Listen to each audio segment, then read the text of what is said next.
And then they say he left troops in Syria. You know what I did? I left troops to take the oil. I took the oil. The only troops I have are taking the oil. Venezuela. How about we're buying oil from Venezuela? When I left, Venezuela was ready to collapse. We would have taken it over. We would have gotten all that oil. It would have been right next door. Excuse me, I didn't.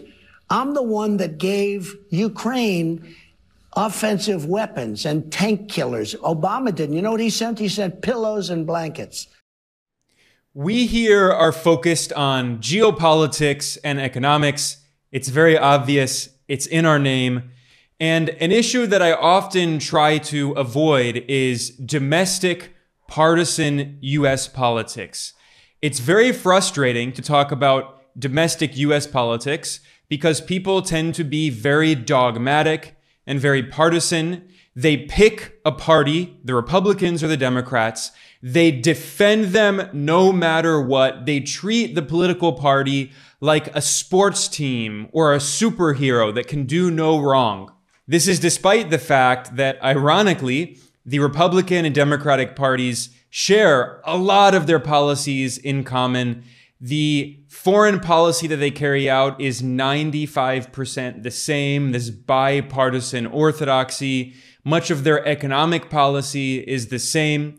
And yet people get angry if you criticize a Democrat, they think that you're a Republican, or if you criticize a Republican, they think that you're secretly a Democrat. So before I begin today, I simply want to emphasize that I am not in any way trying to defend the Democratic Party and Joe Biden, who has been a horrific president, which is why his approval rating is so extremely low.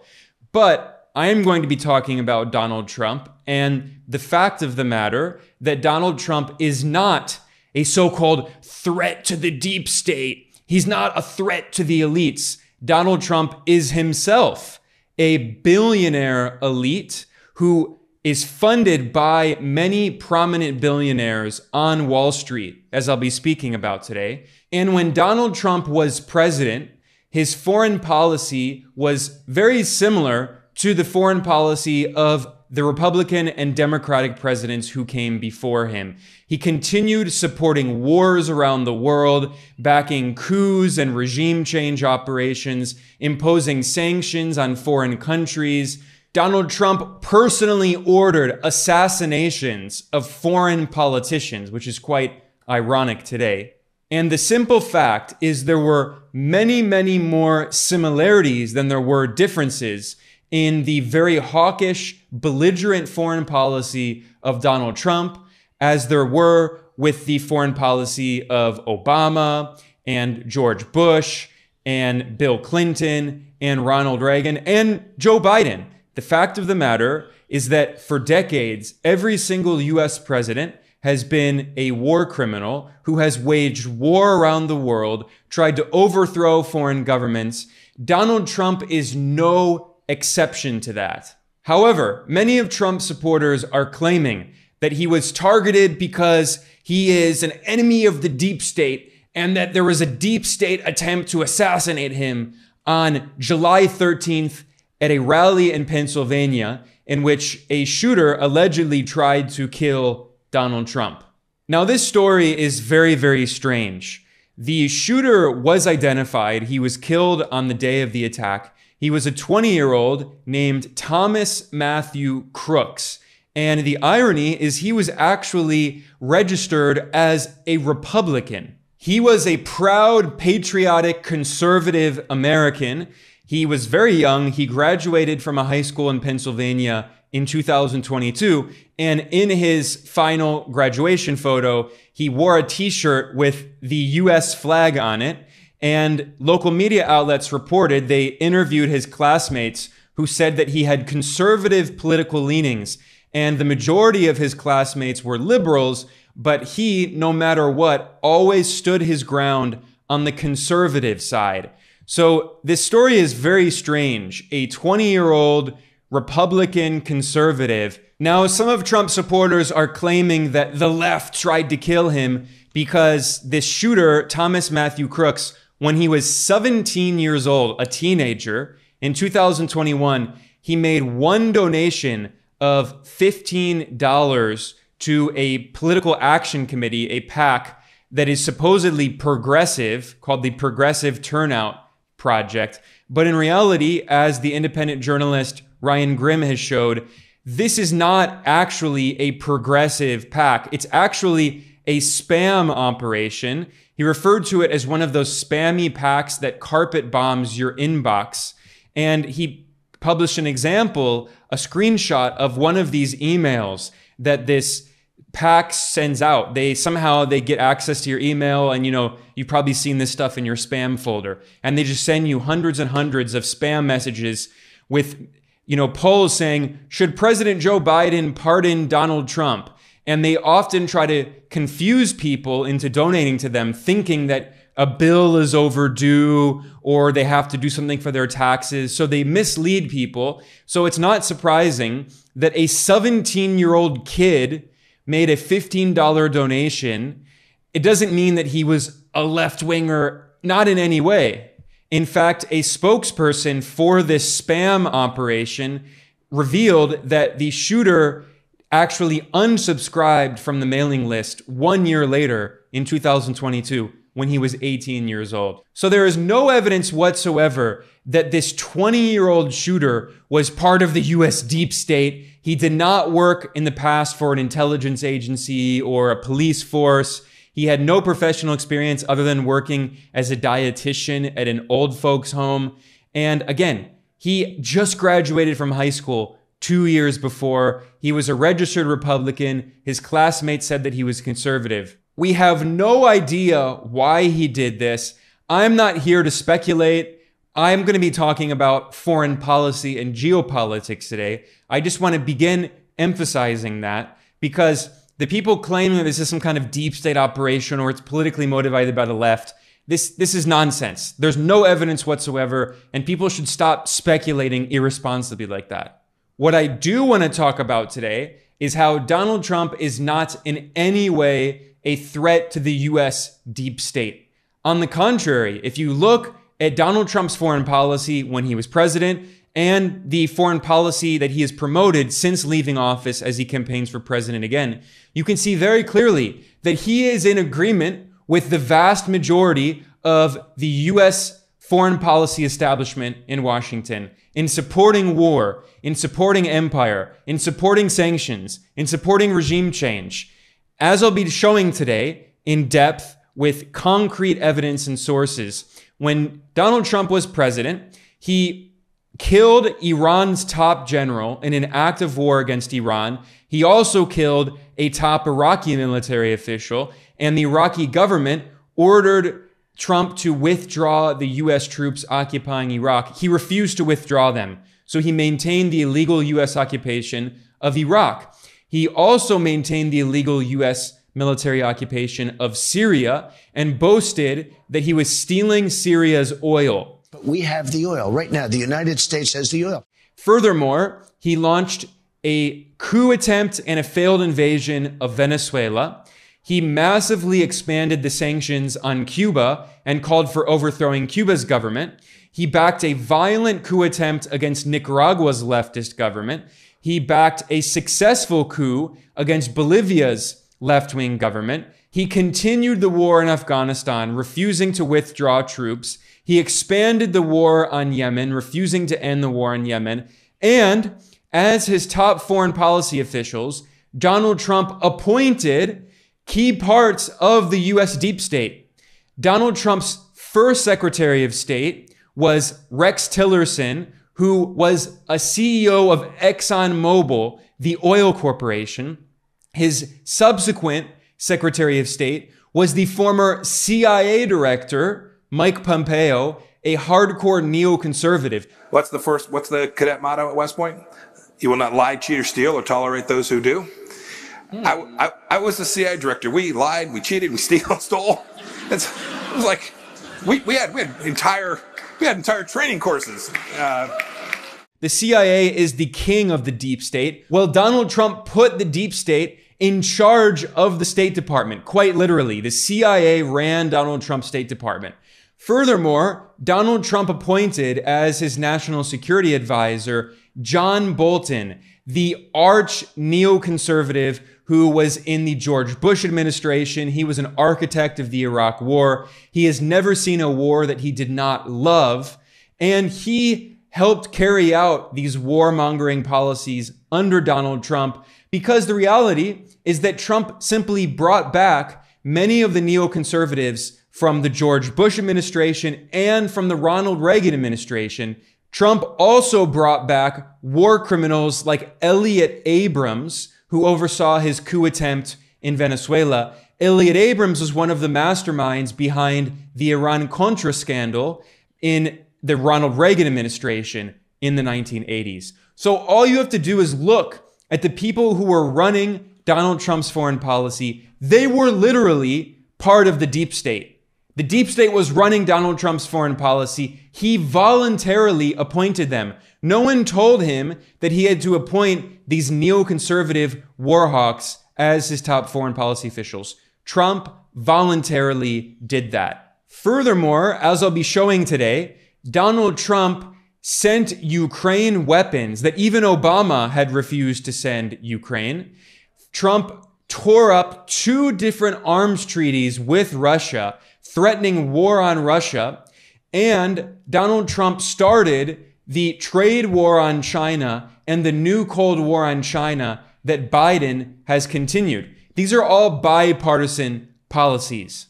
But first, what I'm going to start with today is Israel, because Israel continues to carry out horrific crimes against humanity in Gaza, bombing Gaza with billions of dollars of U.S. military support. Of course, Joe Biden, the Democratic U.S. president, is providing those bombs being used to kill children and women and elderly people and other civilians in Gaza. But Donald Trump and the Republican Party staunchly support those policies.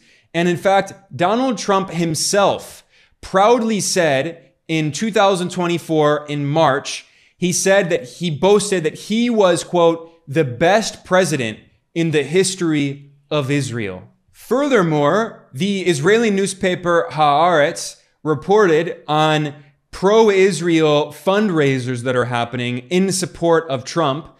And in these pro-Israel fundraisers, they are proudly referring to Trump as, quote, the most pro-Israel president in history. They're raising money for Donald Trump's campaign, pro-Israel groups boasting that he is the most pro-Israel president. The Israeli apartheid regime itself agrees with that. Back when Trump was president, the far-right leader of Israel, Benjamin Netanyahu, created a settlement in the illegally occupied Golan Heights, which is Syrian sovereign territory that Israel has been illegally occupying for decades, according to international law. Well, Netanyahu went to this illegally occupied Syrian territory to open a new settlement that is called Trump Heights. It is named after Donald Trump in honor of Trump's staunch support for Israel. And of course, Trump moved the U.S. embassy from Tel Aviv to Jerusalem, which is also occupied according to international law. Almost no other country on earth has done that. Only the U.S. and a few colonies and proxy regimes. And yet Donald Trump did that and boasted of doing that in support of Israel. And meanwhile, as Donald Trump is campaigning for president in 2024, he is telling donors at fundraisers that he wants to arrest and deport pro-Palestine protesters in the U.S. I'm reading here from the Times of Israel, which is an Israeli newspaper, titled, "Trump says he'll deport anti-Israel student protesters if elected." In a fundraiser, Trump said, quote, "If you get me reelected, we're going to set that movement," that is the pro-Palestine movement, "back 25 or 30 years. It has to be stopped now." Trump said, quote, "One thing I do is any student that protests, I throw them out of the country." And he also said that it was beautiful watching police brutalize pro-Palestine protesters on college campuses in the U.S. Trump is literally as pro-Israel as it gets. He's proud of it. The irony is that the Democratic president, Joe Biden, is also as pro-Israel as it gets. He's sending billions of dollars of weapons to Israel as it's bombing children. And Trump wants to send even more weapons. In fact, in the disastrous debate in which Biden couldn't even tell you where he was, what the hour was, what his name was. I mean, Biden is so clearly in extreme cognitive decline. Making sure that we're able to make every single solitary person eligible for what I've been able to do with the with the COVID. Excuse me, with dealing with everything we have to do with. Look, if we finally beat Medicare. But in that debate, Trump was criticizing Biden for supposedly not being pro-Israel enough. And as an insult, Trump referred to Biden as a Palestinian. That is how much he has dehumanized Palestinians, the indigenous peoples of Palestine who are being ethnically cleansed and bombed by Israel with US weapons. Trump hates Palestinians so much that he uses the word Palestinian as an insult.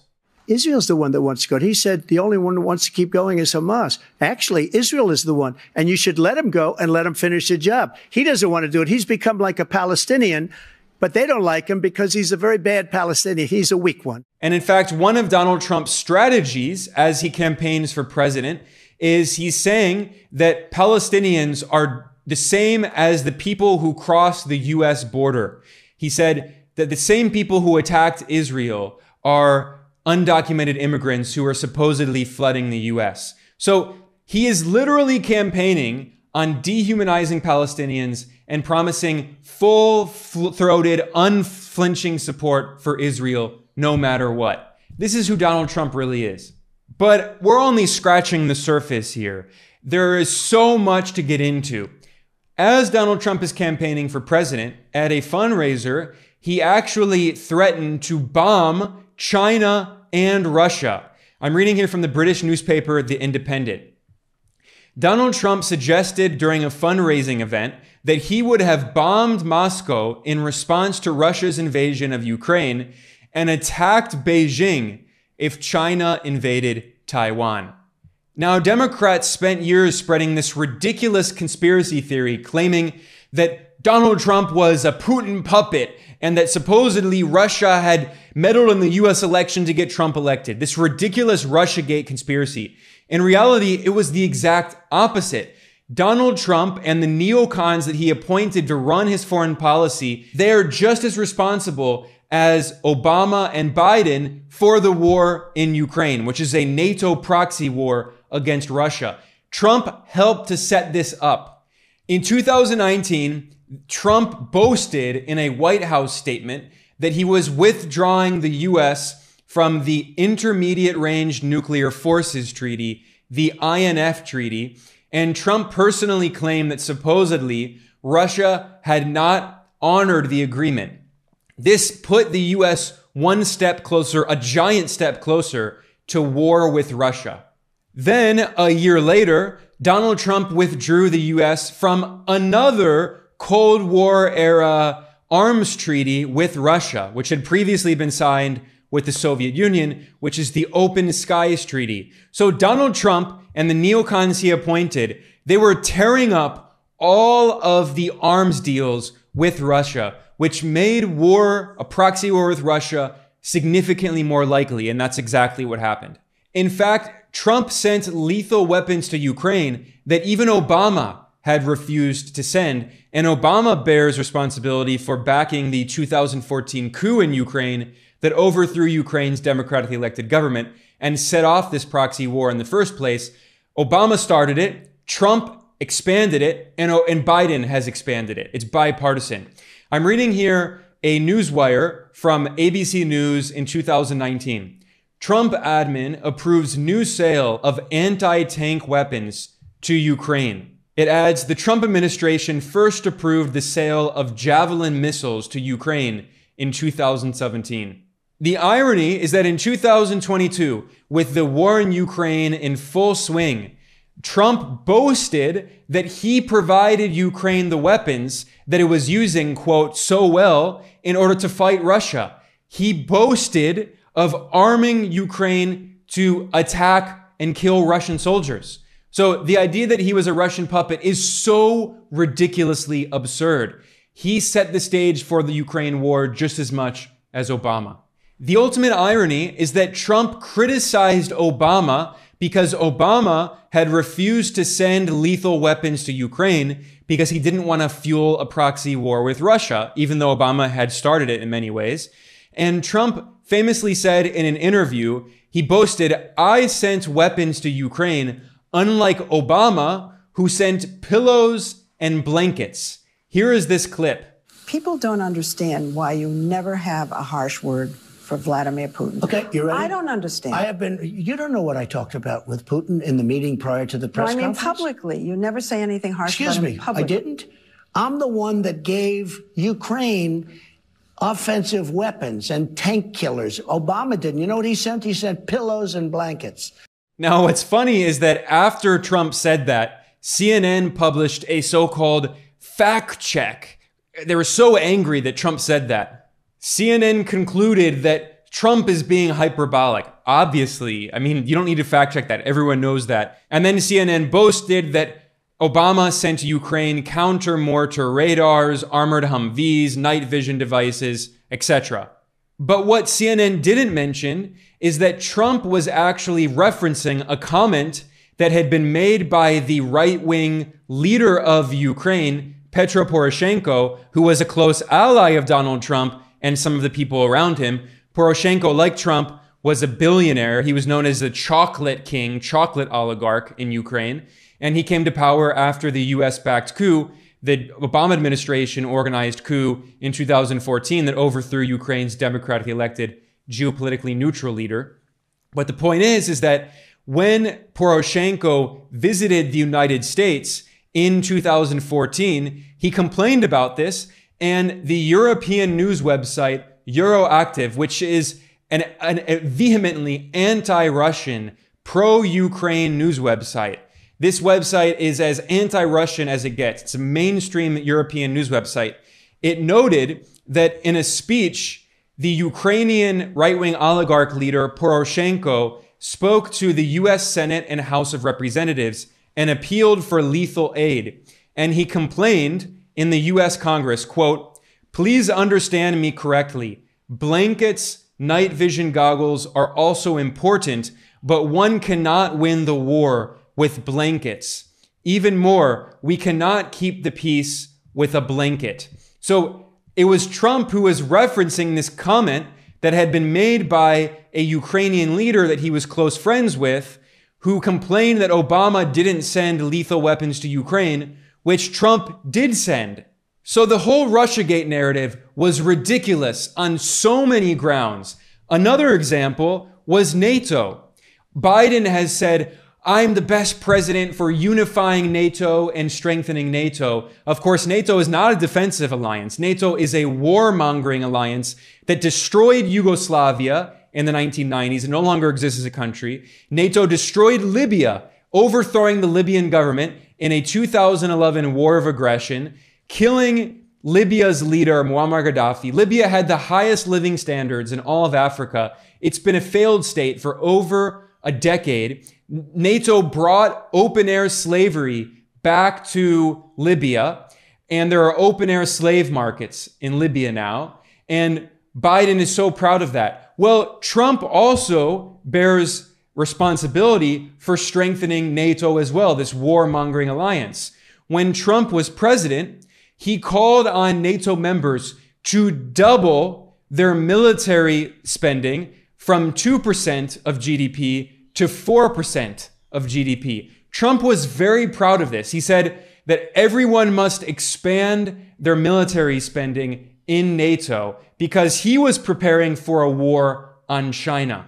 Trump's top advisor, Steve Bannon, who was the CEO of Trump's 2016 presidential campaign, he said this openly in a conference. Steve Bannon boasted, quote, "We're at war with China."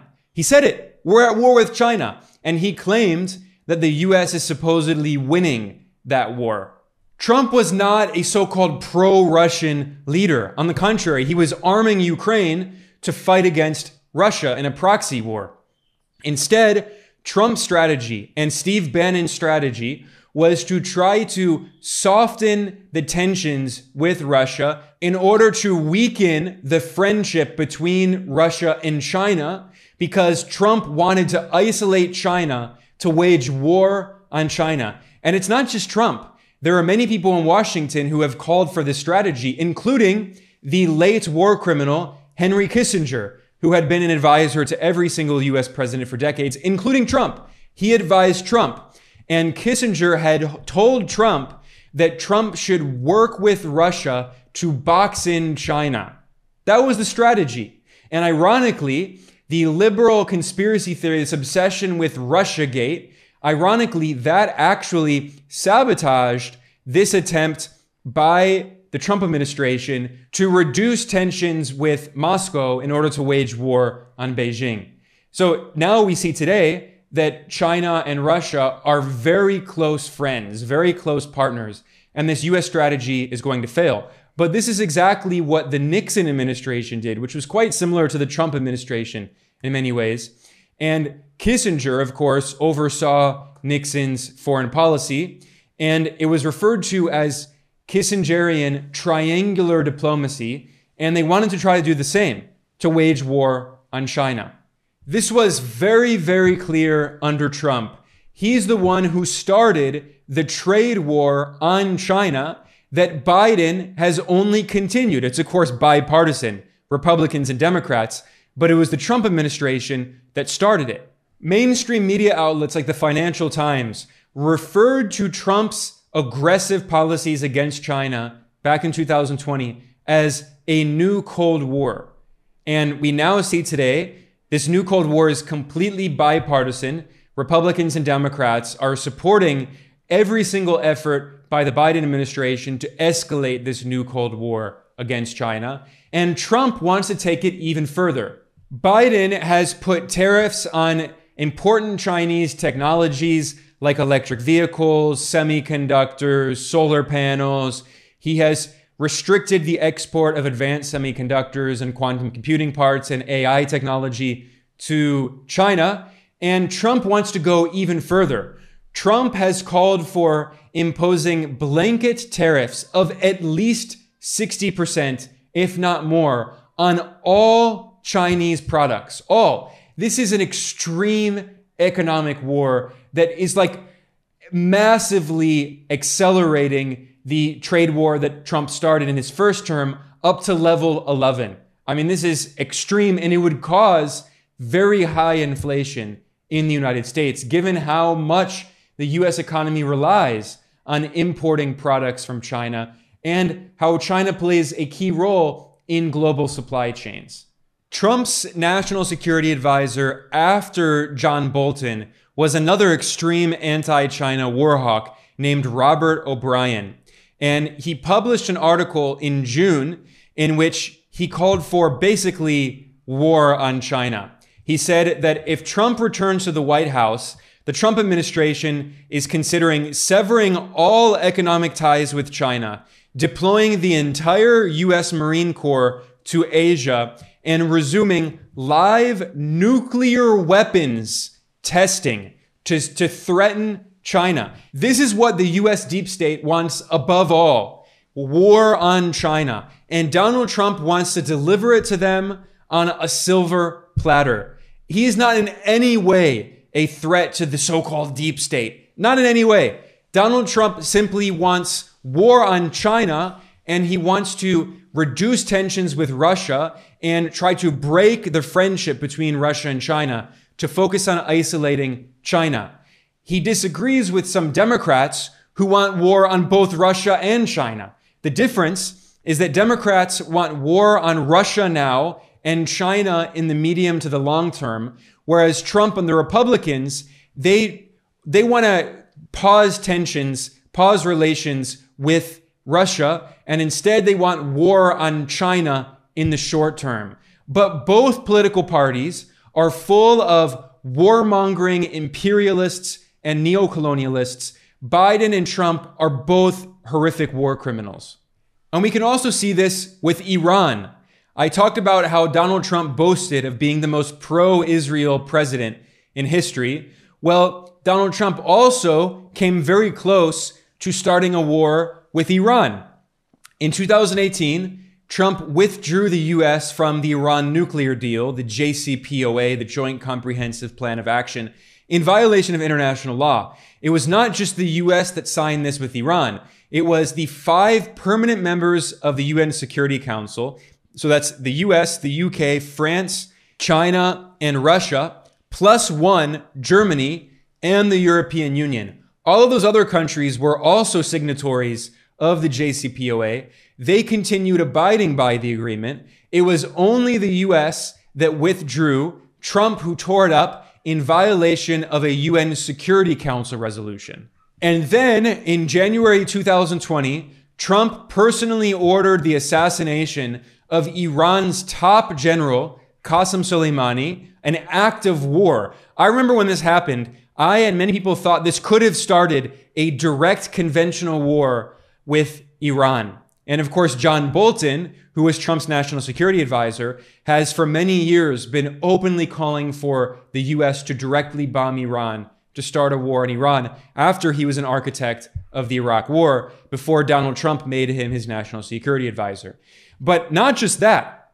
Donald Trump also killed Iraq's top military commander, Abu Mahdi al-Mohandes, who was he was the commander of the Iraqi military forces, the PMFs, that were part of the Iraqi state. This was a US act of war, not only against Iran, but also against Iraq. In response to this attack, what happened? Iraq's democratically elected parliament voted to expel the US troops who were and still are illegally occupying sovereign Iraqi territory. And what was Donald Trump's response? He said, if you try to expel our troops, we will impose sanctions on you, on the democratically elected Iraqi government, because the US doesn't actually care about democracy. It was never about democracy. In fact, Trump can't step foot in Iraq. Why? Because a year later, after he killed the top Iranian and Iraqi officials on Iraqi soil, the sovereign elected Iraqi government, its court, issued an arrest warrant for Trump for this act of war against the Iraqi people. So there is still an ongoing arrest warrant against Trump in Iraq and in Iran for these acts of war that he carried out. This is, by the way, why it's so ironic and so ridiculous seeing top US officials and war criminals like Obama, in response to the alleged assassination attempt against Trump, they said, there is absolutely no place for political violence in our democracy. Supposedly, the US is not a democracy, but Biden said there's no place for this kind of violence in America. Bernie Sanders said political violence is absolutely unacceptable. Nancy Pelosi said, I know firsthand that political violence of any kind has no place in our society. Meanwhile, Obama bombed numerous countries. He killed hundreds of thousands of people, if not millions. In the past few decades alone, just since 9/11, the US government has killed millions of people, more than 1 million people in the illegal invasion of Iraq, more than 200,000 people in Afghanistan, hundreds of thousands of people in Yemen, hundreds of thousands of people in Syria. The list goes on. Hundreds of thousands of people have died in Venezuela because of the illegal US sanctions. And meanwhile, these US officials say, we're against political violence. Meanwhile, Obama ordered many assassinations by drone when he was president, and Donald Trump then continued that, ordering assassinations. And by the way, a top expert at the United Nations said that Trump's assassination of Iran's top general violated international law. But I mean, US presidents violate international law on a daily basis. It's their favorite pastime, regardless of whether or not they're Republican or Democrat. And speaking of that, back when Trump was president in 2019, he boasted of stealing Syria's oil. He bragged that the US military was illegally occupying Syrian sovereign territory and stealing its oil. Here is a clip of a Fox News interview in which Trump repeatedly says, I mean, he just repeats himself again and again and again, I took the oil, I took the oil, I took the oil. And then they say he left troops in Syria. You know what I did? I left troops to take the oil. I took the oil. The only troops I have are taking the oil. They're protecting the oil. I took over. We're taking the oil. We're not taking well, the oil. Maybe we will. Maybe we won't. They're protecting the facility. I don't know. Maybe we should take it. But we have the oil. Right now, the United States has the oil. So they say he left troops in Syria. No, I got rid of all of them other than we're protecting the oil. We have the oil. Now, Joe Biden has been a warmonger and a war criminal, just like Trump, just like Obama, just like Bush. And one of the very few things that Biden has done in support of peace, basically the only single thing he did in support of peace, was withdraw the troops who had been occupying Afghanistan for 20 years. And Biden did not do that because he loves peace and opposes war. On the contrary, Biden has supported war his entire career. He supported the Iraq War. He whipped Democratic votes for the Iraq invasion led by Republican Bush. Biden has always been a warmonger, but the U.S. lost in Afghanistan. The U.S. and NATO were defeated in Afghanistan, and Biden was forced to withdraw the U.S. forces. And what was Trump's response? Instead of saying that finally we ended the war in Afghanistan, Trump criticized Biden for the withdrawal, saying it was a humiliation. Trump continued the war in Afghanistan when he was president. Why didn't Trump withdraw troops from Afghanistan? In fact, just as Trump boasted of taking Syria's oil, he also wanted to take Afghanistan's minerals. Afghanistan has at least $1 trillion in estimated worth of minerals and important rare earth minerals and other minerals needed for new technologies. Trump wanted to exploit those natural resources, just like he boasted of exploiting Syria's natural resources. Trump had also made the same proposal back in 2011 when the Obama administration was overseeing the criminal war in Libya that destroyed the Libyan government and turned Libya into a failed state that still today is suffering from civil war. In 2011, Trump said that he would support the US-led war against Libya if the US agreed to take Libya's oil. And he said the same about Iraq. He said the US should have taken Iraq's oil after the invasion of Iraq. Trump is not and has never been anti-war. He is extremely pro-war and extremely explicitly pro-imperialist. And he says, look, if we're going to wage war, we should be like medieval barbarians. We should pillage and take everything out of the country that we invade. The difference is that Democrats like Biden, they claim that they care about democracy and human rights and carry out the same war and same war crimes just like the Republicans, but unlike Trump, they don't say the quiet part loud. Another example of Donald Trump's warmongering was his continued support for the brutal war on Yemen, in which hundreds of thousands of Yemenis died because of this U.S. war that the U.S. was using Saudi Arabia to wage. And Trump vetoed a bill that was passed in the U.S. Congress that would have ended U.S. support for the war in Yemen. Instead, he vetoed it. That's how much he supported the war. And not only did Trump support Saudi Arabia, as it was brutally bombing civilian areas in Yemen, leading to hundreds of thousands of deaths and famine and an outbreak of cholera and other preventable diseases. Moreover, the Trump administration carried out airstrikes directly in Yemen. And a watchdog group known as Air Wars conducted an analysis. They found that the Trump administration carried out at least 190 armed actions, mostly airstrikes, in Yemen since Trump took office in 2017 up to 2020. And it wasn't just West Asia or the so-called Middle East that Trump was constantly bombing and waging war in. In fact, his former defense secretary, Mark Esper, one of his top allies, his top cabinet officials, said that Trump had called for bombing Mexico. He wanted to use missiles to attack cartels in Mexico. This is a blatant violation of the sovereignty of Mexico. And it completely misunderstands what cartels are. They are deeply embedded into the fabric of society with corrupt police officials and corrupt politicians and average people, especially in poor communities who don't have job opportunities and education, and they're attracted to organized crime and cartels. The point is that they're not just sitting out there on a field like in a conventional war or something. You can't just send a missile to destroy a cartel. This is not Napoleonic war. But Donald Trump refuses to understand that. And instead, there are reports that if he becomes president, he is making plans to send U.S. kill teams from the U.S. government. This is an invasion of Mexico. He wants to send them across the border, allegedly to fight drug cartels. Now, the Mexican government, the democratically elected leader, Andrés Manuel López Obrador, AMLO, has said that this would be a blatant violation of the sovereignty of Mexico. And yet, Trump wants to wage war against his southern neighbor. That's what it would be. It would be an invasion of his southern neighbor. But this is just barely scratching the surface of Trump's horrific crimes in Latin America.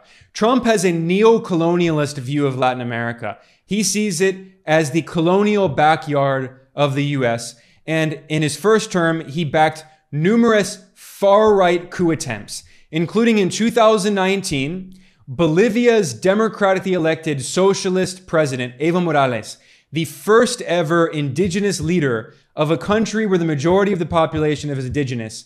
Trump backed a coup that overthrew Evo Morales and installed a far-right extreme racist regime run by Christian fundamentalists who killed dozens of pro-democracy peaceful protesters. And by the way, Bolivia has some of the world's largest lithium reserves, which are needed for batteries that are used in electric vehicles and that are used in computers and phones and many other technologies. And Elon Musk, the billionaire capitalist oligarch who has endorsed Trump for president and said that he will be an advisor to Trump, well, Elon Musk let the cat out of the bag on Twitter, which he now owns. It's his personal property. On Twitter in 2020, a left-wing user criticized Elon Musk for backing the far-right coup in Bolivia. And in response, Elon Musk said, "We will coup whoever we want. Deal with it." And this Twitter user had pointed out that the US government organized a coup against Evo Morales in Bolivia so Elon Musk could obtain the lithium there. And Musk said it openly, yeah, we'll do it against whoever we want. These are the neo-colonialists who we're supposed to believe are supposedly challenging the so-called deep state. What does the deep state do? The deep state organizes coups against democratically elected socialist leaders in Latin America to steal their natural resources, installing far-right regimes, which is exactly what Donald Trump did in alliance with the US deep state with the support of billionaire capitalist oligarchs like Elon Musk. And what has been one of the main targets of the US deep state for years now? Venezuela's democratically elected socialist government. First, its president Hugo Chavez, and now the leftist president Nicolás Maduro. And in 2023, at a Republican Party rally, Donald Trump boasted that he backed a coup attempt against Venezuela and almost overthrew Venezuela's government. And he said that if they had succeeded, the US would have taken over Venezuela, a neo-colonial takeover, and got access to all of its oil. Here's this clip of Donald Trump saying the quiet part loud yet again. Venezuela. How about we're buying oil from Venezuela?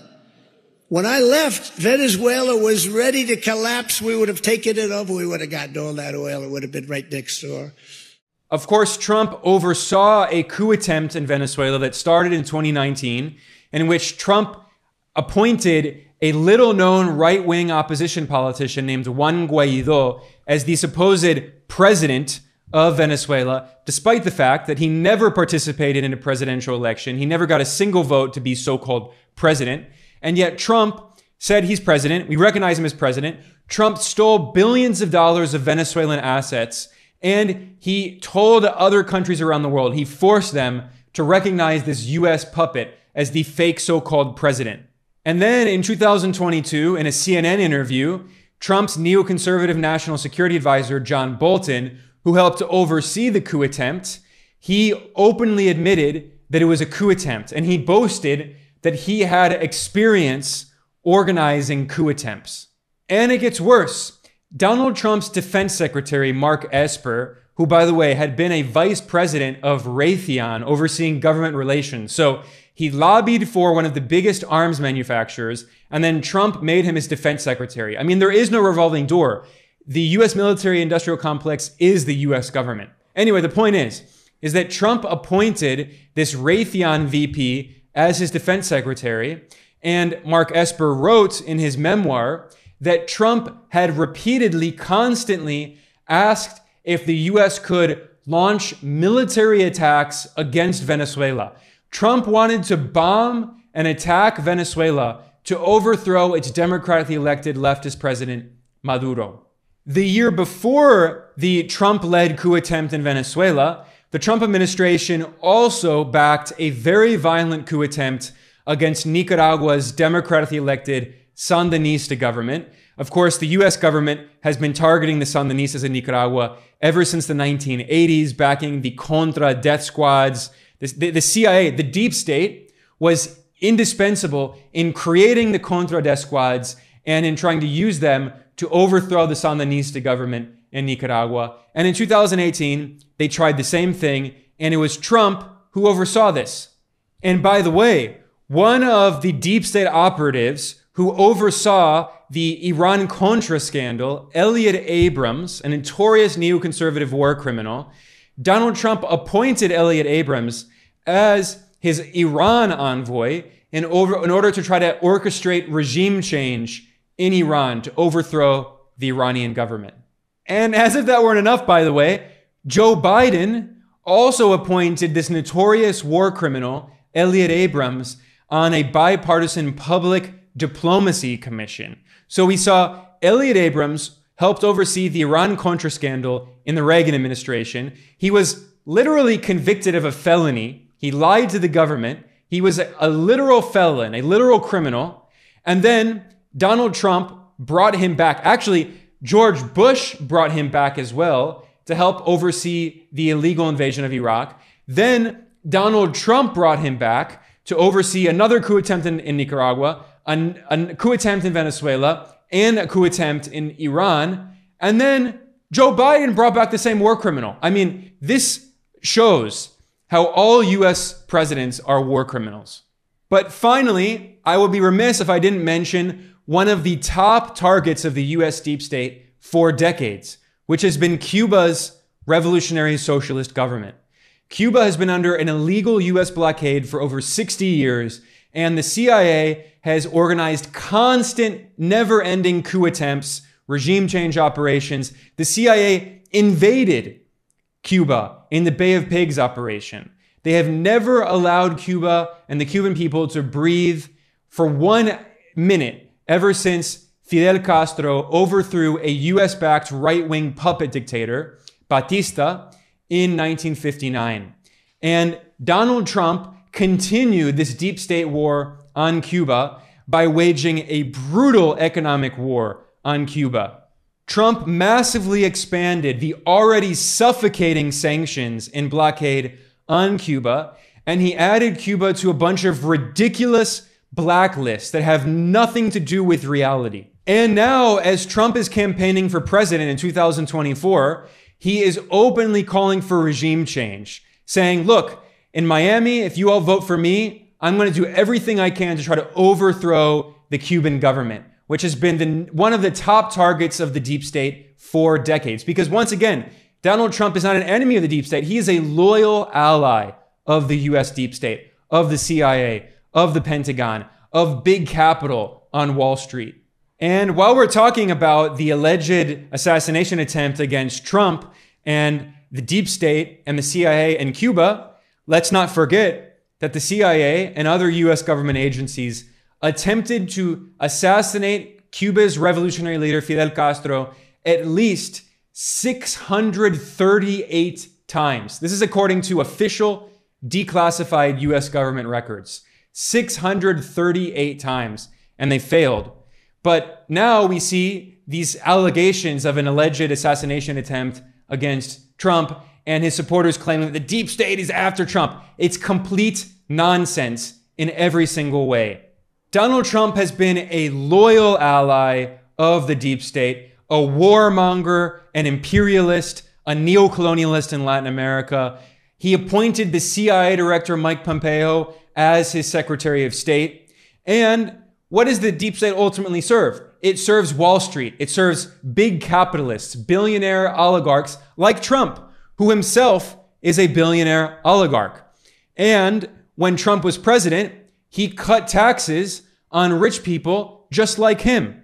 And now we saw that under Trump, taxes on the rich fell to a lower tax rate than on working class Americans. Literally, Trump taxed poor people more than he taxed the rich. And now, as Trump is campaigning for a second term as president, he is pledging more tax breaks, not only on the rich, but he also wants to cut taxes on big corporations. At a lavish $50 million fundraising party in April, Trump told his billionaire backers that he's going to continue cutting taxes on them.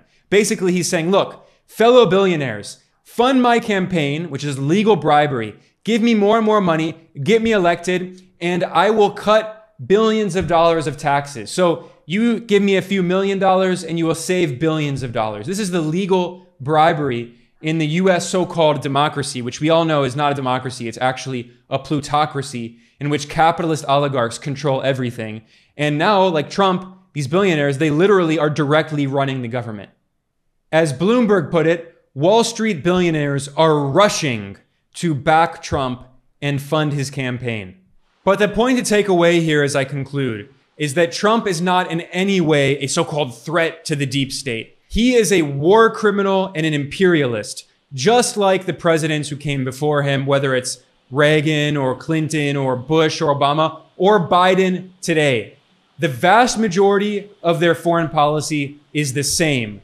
There is a bipartisan consensus in Washington in support of war, in support of empire, and in support of Wall Street, because ultimately, all of these US wars and US imperialism exist to serve the interests of capitalist oligarchs on Wall Street. And Donald Trump himself is part of that capitalist oligarchy as a billionaire. He sometimes uses so-called populist rhetoric, but his policies do not benefit average working people. His policies, just like those of Reagan and Clinton and Bush and Obama and Biden today, all of their policies serve the capitalist oligarchy on Wall Street and the military-industrial complex at the expense of average working people in the US and around the world. On that note, I'm going to conclude. I am Ben Norton, the editor-in-chief of Geopolitical Economy Report. I want to invite everyone to please like and subscribe. Please share this, and I will be back very soon. Thanks a lot for joining me today.